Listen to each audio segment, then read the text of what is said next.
Ito po ang inyong lingkod, Conrado Estrella III, ang kalihim ng Department of Agrarian Reform. Sama-sama natin tuklasin ang mga hakbang na tinatahak ng Department of Agrarian Reform para sa mas maunlad, makatarungan at tunay na reformang agraryo tungo sa layuning sariling lupa para sa bagong bukas na masagana. Uya na ang programang hatod kan Department of Agrarian Reform Bicol. Bitbitan lehitimong potoro na makapaghatod ng istoryang kapupurutan ng inspirasyon gikan sa mga lehitimong paraomang benepisyaryo. Kinuno, halos sa mangibaybang probinsya kan rehiyon. Mag-iribahan kita, maghinanyo asin mag-antabay para sa kape asin barretang agraryo.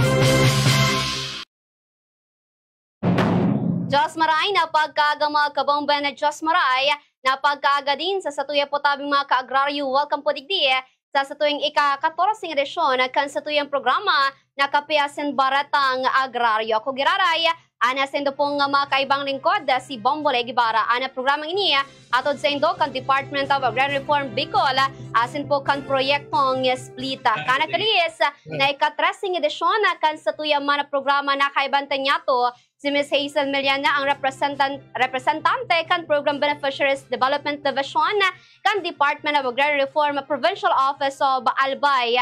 Kung saan po pighira si mga naging accomplishment kan sa indamang pong opisina di probinsya asin ana padagos pong pagbusol para sa ikakarmarhay kana sa tuya pong mga para umasiringman ana pagbusol kan proyekto pong Splita. Alagad sa porasante para man sa ika-14 edisyon kana sa tuya pong programa igwa po tabi kitang makakaibahan. Siya po nakapagtapos kan sa kolehiyo sa Camarines Sur Agricultural College sa kursong BSA Agronomy po 1978 hasa po tabiyan 1982 sa kaparehas na institusyon ipinadagos kay ni ang siyang master's degree sa resource management sa taong 1994 hasa po tabi 1998 sa padagos man na pagpaparambong kan sa pong edukasyon na nakuha niya man ang siyang master's degree sa Arts and Education sa Mabini Colleges taong 1984 hasta po 1986 asin nakakuaman ng postgraduate course sa Integrated Rural Regional Development Planning sa West Center of Development Studies dyan po sa may partikang Israel kan taong 2022. Nagpuon man ang siyang karera sa DAR sa taong 1989 na kumupo Agrarian Reform Program Technologies hasa taong 1990. Sa kapareha sa taong 1990 man, naging Human Resource Management Officer 2 hasa po tabi 1994. And sa kapareha sa taong 1994 siya man, naging Agrarian Reform Program Officer 2 hasa po taong 2001. Sakod sa ini man, ang magi pong Senior Agrarian Reform Program Officer sa kapareha sa taong 2001 hasa po tabi 2014. Sa siyang nagpapadagos na lehitimong pagserbisyo, siya po naging Municipal Agrarian Reform Program Officer sa kapareha sa taong 2014 hasta po tabi 2020 asindanay na nagpadagos sa siyang karera kan siya man maging Chief Agrarian Reform Program Officer sa kapares pong taong 2020 sagkod sa presente. Sa taong 2024 siya man na-designar bilang OIC Provincial Agrarian Reform Program Officer 1 Tandar, Camarines Norte asin padagos man sa pong pinanindugan sa presente. Mga ka-agraryo, sa tuwi pong mga kaibahan sa unyan si Ka-Agraryo Alicia A. Almacin, ang OIC Part 1 asin ang Project Split Environmental Social Safeguard Canadar, Camarines Norte. So yan ang mga kabombalingon tako na nasa linya na po. Ening sa tuya din na guest sa presente, sa tuya po tabing mga kaibahan sa ngunyan. So nagkaigwa mga kabombo ning technical issues sa ibong nalado, nawaran nga ni na kuryente. Itong sa tuya po na sabi nga ni makakaulay sa ngunyan. Alaga dilingon ta mga kabombo kung sabi nga ni Ken, magpapadagos-dagos pa. Siyempre, kadakol po tabi kita ni na mga ihiras and kadakol po tabi kita na makapotan man sa ngunyan. Sasabi nga niyan na mga kaagraryo, ano po, etong sa tuya ng mga mauot na maarama na dapita sa mga programa po tabi ninda, of course, si mga nagkapara pa dyan na mga pinaglalauman sa presente o kaya po sa mga masunod na mga bulan and sa pangkabilugan na taong 2025. Sa pagiyan mga kabombo ni Kaagraryo Alessia, ano po, and syempre siya nga ni mga kaagraryo, ang OIC in Part 1, siring din po Project Split Environmental Social Safeguard, Canadara, Camarines Norte. Sa presente, nagkakaigwalang kita, ning technical issues mga kaagraryo alagad, padagos ang putabian sa indong pagantabay, dahil syempre, sa ngunyan, pinagigibuhan na po tabi iyan ni na paagi. So sa presente, yan na po giraraya sa linya. Ana sa tuyo pong mga kaibahan na si Kaagraryo Alessia. Kaagraryo Alessia, good morning po. Welcome po sa ating programa. Siguro pagbati po muna sa ating mga listeners and viewers ngayong umaga.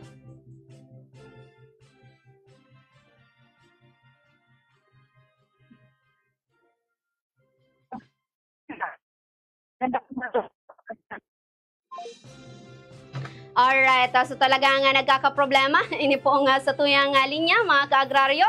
Alagad po yan na padagos-dagos na pinagagigibuhan na nimpaagi kan sa tuya po ng mga pag-iriba sa presente. Alagad, syempre mga kabombo, kadakol tangya po to na yan na po tabi dyan si mapadapit sa mga programa kang Agrarian Reform Beneficiaries Development and Sustainability Program, and syempre si mga nagkapera pa po ng mga sendang accomplishment, and syempre si mga pinaglalauman ngunyan po nga mga masunod man na mga bulan. And syempre paano nindapig mo-monitor ang senda po tabi dyan na mga pinagtatataong serbisyo sa mga para umanyato pong benepisyaryo. So importanteng marhay na maaraman tanyato sa inisyatiba gikan man dyan sa Opisina di Probensya, Canadara, Camarines Norte. Kasi po, dakulang katabangan niyan nasa satuya po tabi na mga listeners and viewers kan satuya pong programa na maaraman. Ano po, si mga darakula pa na mga kaplanuhan, mga darakula po tabing proyekto na dapat po tabing maaraman sa presente. Harog na, takadakol po kita nga nagihinan nyo, gasin syempre po, nakadakol din kita nga nagdadala na sa ngunyan. Ano po, igibunta niya to ininim pagkakataon na naliwat kiraray, makapag-erestoryahan na dapit po duman sa mga nabanggitan niya tong inisyatiba sa Laduman, Candar, Camarines Norte. Gabos na mga opisina di Probensya Candar, di po sa may parte kana Bicol Region. Ang sa tuyo pong pinagsasaro-saro mga kabombo na kinakaulay, tangani pong maipabutman nasenda po tabi dyan na mga programa pa para po tabi sa mga parauma na mga benepisyaryo. Kasi importante po yan na na-update ang mga kaagraryo sa tuya po tabi na mga parauma sa kung ano pa man si mga programa sa lado po tabi yan Candar, Camarines Norte, and sa mga nagkapera po tabi dyan na Opisina di Probensya sa lado po tabi yan kang Adara. So yan po mga kabombo, ano po,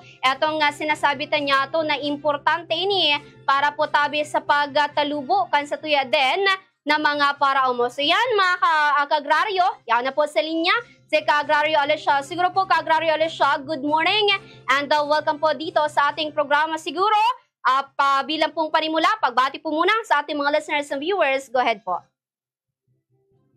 Good morning po, Kaagraryo Rhea. Sa lahat po ng nakikinig, magandang umaga po.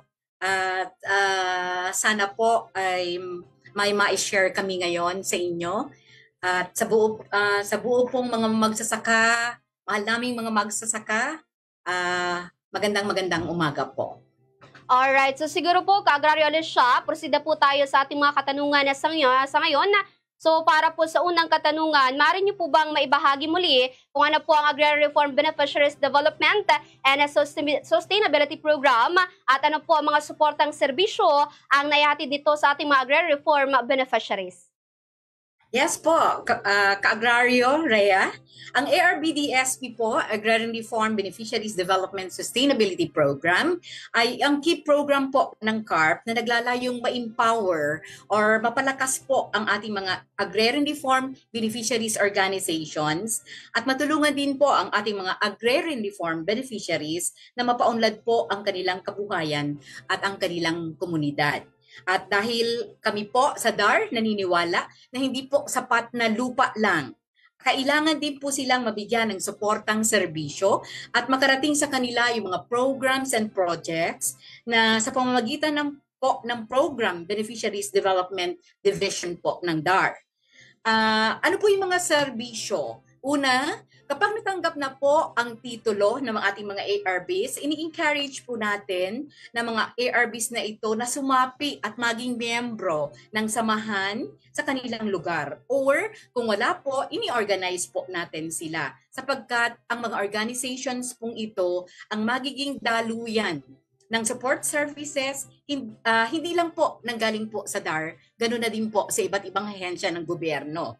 Sa mga enterprise, technology, and livelihood trainings naman po na ibinibigay natin sa pamamagitan po ng iba't ibang ahensya ng gobyerno. Katulong po natin ang Department of Agriculture, ang Department of Trade and Industry, ang DOLE, ang DOST, ang TESDA. Kaya lubos po natin na pinapaigting ang close coordination and partnership po sa ating mga kasamahang ahensya ng gobyerno. Sa pamamagitan po ng farm productivity support, nagpo-provide po tayo ng mga farm inputs, ng seeds, ng fertilizers at chemicals, at mga farm tools and equipments. Katulong po natin ang PhilMec at ang DAR Region 5 Office. At dahil kailangan nila ang kapital, tinutulungan po natin silang maka-access ng credit or microfinance services sa tulong po ng mga government financing institutions, ang Land Bank of the Philippines, para ito po yung dagdag kapital nila para sa kanilang produksyon at mga IRRBs at kapital din po para sa operation ng enterprise ng mga Agrarian Reform Beneficiaries Organizations. At ang pinakamalaki po ay yung infrastructure support like yung mga farm-to-market roads, yung irrigation projects. At napakahalaga po ito sa ating mga ARBs na mapaunlad po ang kanilang mga lupang sinasaka. So yun po, Ka-Agrario Rhea, ang napakaraming nakahandang tulong para po sa ating mga Agrarian Reform Beneficiaries. Alright, at least sa pagi po tabi na ini, naaaraman kan sa tuya ng mga listeners and viewers kung ano si mga programa and syempre si mga suportang pinagtatao sa satuya po tabi dyan ng mga paraumang benepisyaryo. So, Ka-Agrario Alicia, para po sa ating dagdag na katanungan pa sa ngayon po, pwede po ba ninyong maibahagi ang mga magagandang tagumpay ng DAR Camarines Norte sa ilalim ng Agrarian Reform Beneficiaries Development and the Sustainability Program para po sa unang semestre ng taon? Yes, Ka-Agrario Lea. Katatapos lang po ng semestral assessment at sa 3 major outputs po ng aming natanggap RBDSP. Sa bilang po ng mga ARBs na na-train at na-serve po natin, 120% po tayo over the target for the semester. Yung mga ARBs naman po na merong access sa credit at microfinance services, 560 na ARBs po ang natulungan natin at tayo po ay 107% na po. At sa mga Agrarian Reform Beneficiaries Organizations na nabigyan po natin ng technical, enterprise at saka farm and infra support, 25 na Agrarian Reform Beneficiaries Organizations na po at 125% na po tayo over our semestral target.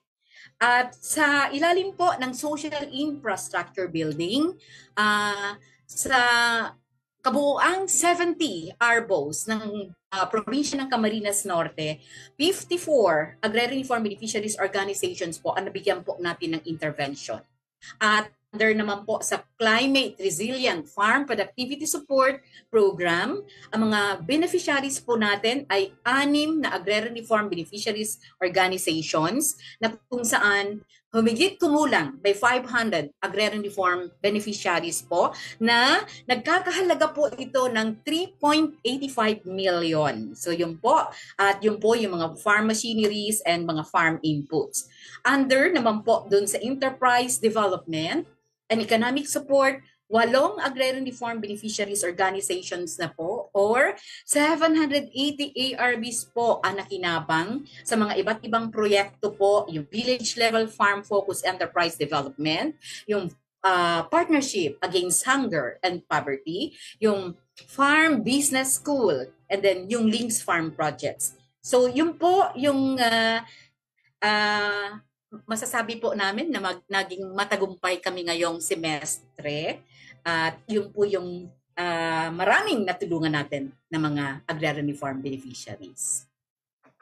So talaga nga kadakol na si natabangan kato po tabi nga sabi nga ni Ken mga kalakawan na sendo po tabi na lado of course sa mga programa man na sendo pong padagos-dagos sa pag-implementar. Siguro po para sa ating panghuli na katanungan ka-agraryo Alicia, ngayon naman po baka mayroon po kayong ibang updates patungkol sa mga nagpapatuloy po ninyong inisyatiba sa DAR Camarines Norte. So, opo, ano po yung mga inisyatiba po na pinapatupad pa po ng DAR Camarines Norte. Maliban po sa Program Beneficiaries Development Division, tuloy din po yung ibang inisyatiba ng iba't ibang division para po matiyak natin na mapaabot yung ating mga targets. Tuloy-tuloy pa rin po yung project split. Ito po yung project, foreign assisted project, support to parcelization of lands for individual titling. Ano po? And then, dahil po dito, bilang karagdagan sa naganap na pamamahagi ng 2024, noon lang po nakaraan na June 23, 2025, namahagi na naman po ang probinsya ng Camarines Norte ng 764 co-rooms sa 602 agrarian reform beneficiaries po. At nagkakahalaga po ng 18.14 million pesos.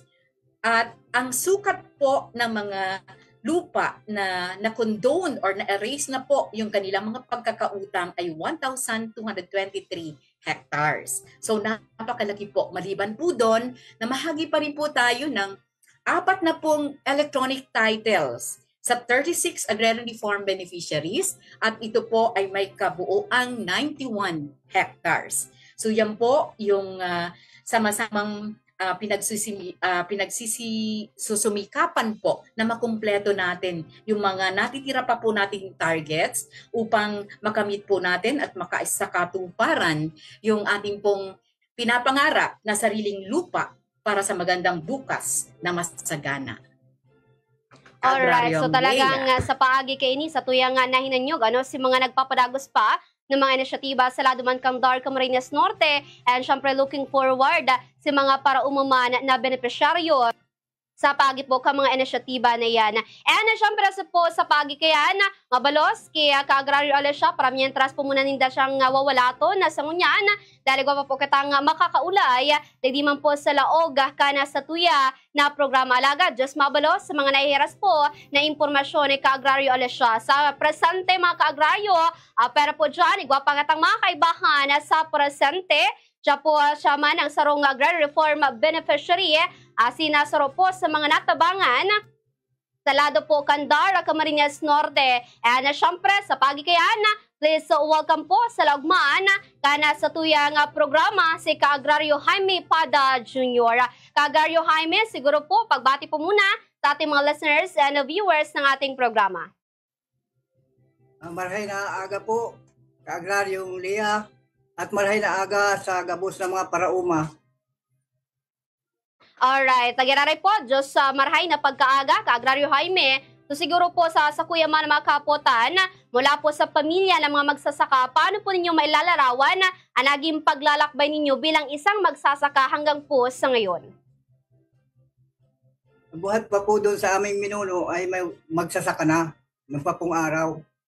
Kaya po isa po ako sa naging magsasaka din dahil po sa hirap po nung panahon hanggang po ngayon malaking mahaba pong paglalakbay ang kami pagtitiis, hirap hanggang sa natagumpayan po ngayon, pero magsasaka pa rin po. Alright, so naintindihan ta niya to Kaagraryo sa sentimiento ni Kaagraryo Jaime da sabi ta nga ni kaya na kita po gikan din sa pamilya kan mga parauma and syempre daw puro paano na ipapasa so sa tuya pong mga kaaraman so gikan na sa tuya pong mga miyembros man kana pamilya laga dakula pong katabangan din ang mga parauma sa bilog niya to pong nasyon. And Kaagraryo Jaime, ano-ano pa po ang mga tanim niyo ngayon at alin sa mga ito ang masasabi po ninyong naging susi sa inyong tagumpay bilang magsasaka? Ang pangunahin pong tanim ay yung pong palay at saka mga gulay, kanggos, kamuti, para pang alternatibo pong pang suporta pag walang bigas. So sabi nga ni Yan po Kiana, ang- pag talagang mayong bagas, so naunang bitan ni Kaagraryo Jaime, naghahanap kita ng mga alternatibo pong papadimaan na pang ribay duman, at least daw puro paano imakakatipid kita. So siguro Kaagraryo Jaime, Ayun po. para pa po sa mga dagdag niya, nating katanungan, paano po nakatulong ang pagsasaka sa araw-araw po ninyong pamumuhay, lalo na po sa inyong pamilya? Ay, malaki po ang naitulong dahil po yun po ang pinamulatan ko na po ng pagsasaka at yun po ang marangal na hanap buhay yun po sa amin. At diyan po namin kinukuha yung ikabubuhay namin hanggang po sa ngayon. At sa pagpapaaral po ng mga anak, diyan po namin kinukuha ang panggastos. Agree kita kay Kaagraryong Jaime. Sabi nga ni Ken Mayo pong maraot ang pagiging parauma dahil yan sabi nga ni Ken na may kukonsiderar na sa potabi sa mga pinaka-importante man na sektor kan sa tuya potabi na nasyon. Kun Mayo, ang mga parauma syempre madidipisilan kita orog na. Sabi ta nga ni Ken na pag mauota kan food sustainability sa lagman kan sa tuya potabi na nasyon. And syempre dakulang katabangan niya na para man sa bilog niya nga pamilya. So dito po, Kaagraryo Jaime, isa rin po palang magsasaka ang iyong tsuhin at agrarian reform beneficiary ng DAR. So paano po nakatulong ang kanyang impluensya, maging ang kanyang mga magsasakang pamilya sa inyo pong tagumpay?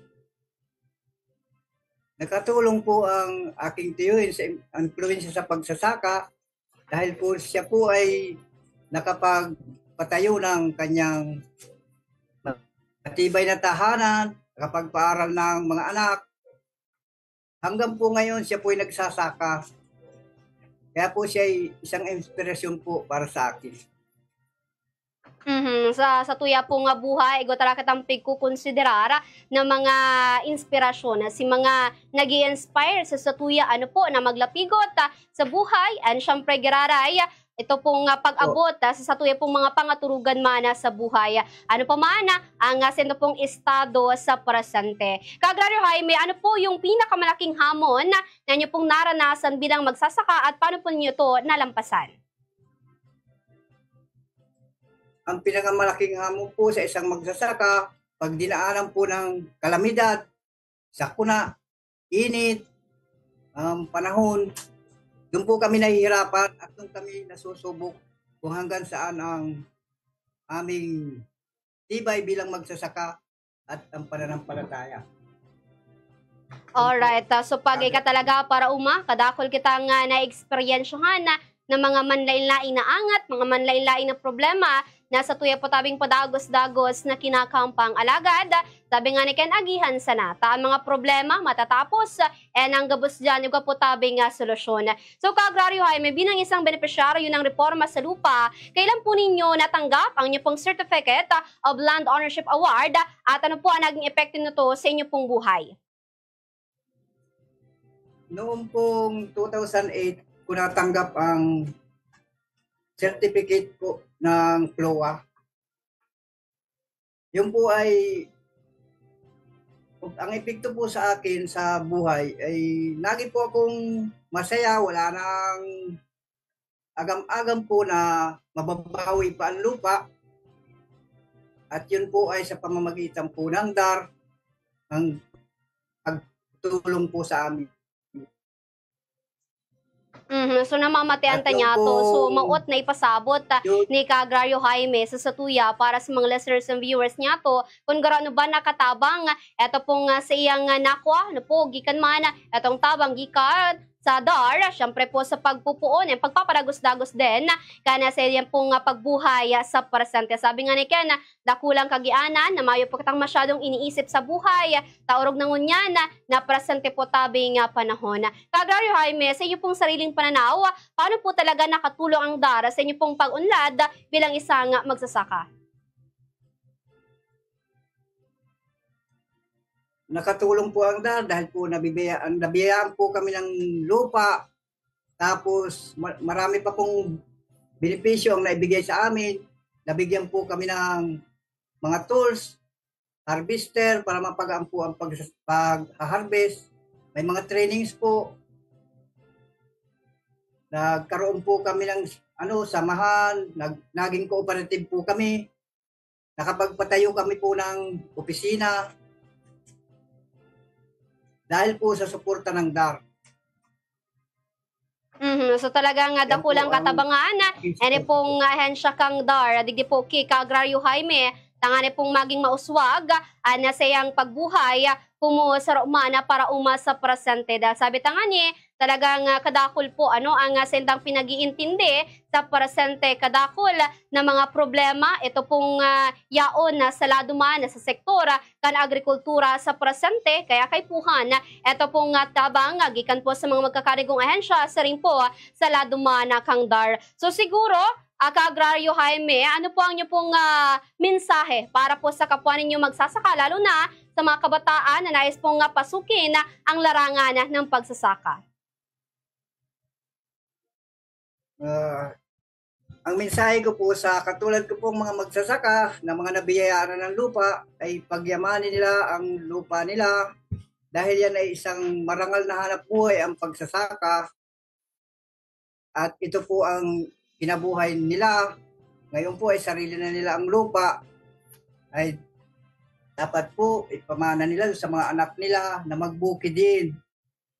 At sa ngayon po, maganda na po ang pagbubukid dahil may mga suporta ang DAR. Hindi gaya po nung una na mahirap po ang pagbubukid. Mano-mano pa po nung una, mga 80s. Ngayon po, dapat po silang mahikayat ko po talaga sila dahil ngayon maganda na po ang pagbubukid.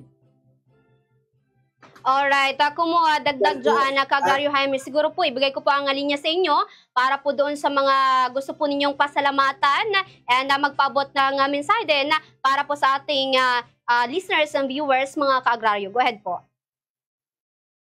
Ako po ay lubos na nagpapasalamat sa Department of Agrarian Reform at doon po kay Secretary Conrado Estrella at kay Presidente Bongbong Marcos dahil po doon po sa mga bayarin sa lupa ay pinalibre na po kami. Ibinigay na po ang libre ang lupa. Kaya po kami po ay nagpapasalamat ng lubos buhat po sa aming pamilya at dito po kila Ma'am Alice na kami po ay natulungan doon po sa amin. Alright, sige, Diyos mabalos sa Ka-Agrario Jaime, sa mo pong mga pigpabot man ng mga impormasyon na lagad. Sa presente, balikan po natin na si Ka-Agrario Alicia. Ka-Agrario Alicia, ibigay ko po ang linya sa mga gusto po ninyong pabutan na mensahe, of course, sa ating pong mga Ka-Agrario. Go ahead po. Okay, salamat po, Ka-Agrario Lea. Unang-una po, nagpapasalamat po tayo sa inyong istasyon. Of course, ang ating pong sa masisipag po nating pinuno ng ahensya, sa ating regional director, kay Director Reuben Sidak, at ganun din po sa ating Provincial Agrarian Program Officer 2, and of course sa ating pong minamahal na Pangulo, PBBM, at sa ating pong magiting na Secretary kalihim po ng Department of Agrarian Reform, Conrado M. Estrella III. So, maraming salamat po. Sulong Agrario. Sulong Agrario, magsasakang Pilipino.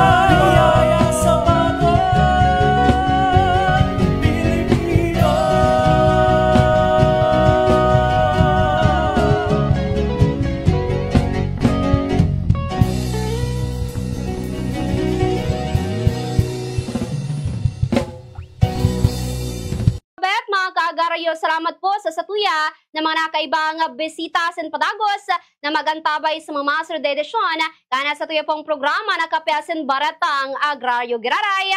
Ana programa ini natod sa Indo kan Department of Agrarian Reform Bicol asin po kan proyektong split.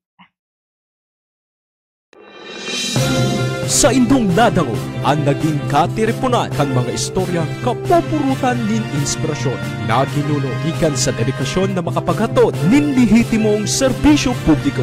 Iniyan, kape asin baretang agraryo. Patuloy po tayong magkaisa para sa kapakanan ng ating mga magsasaka.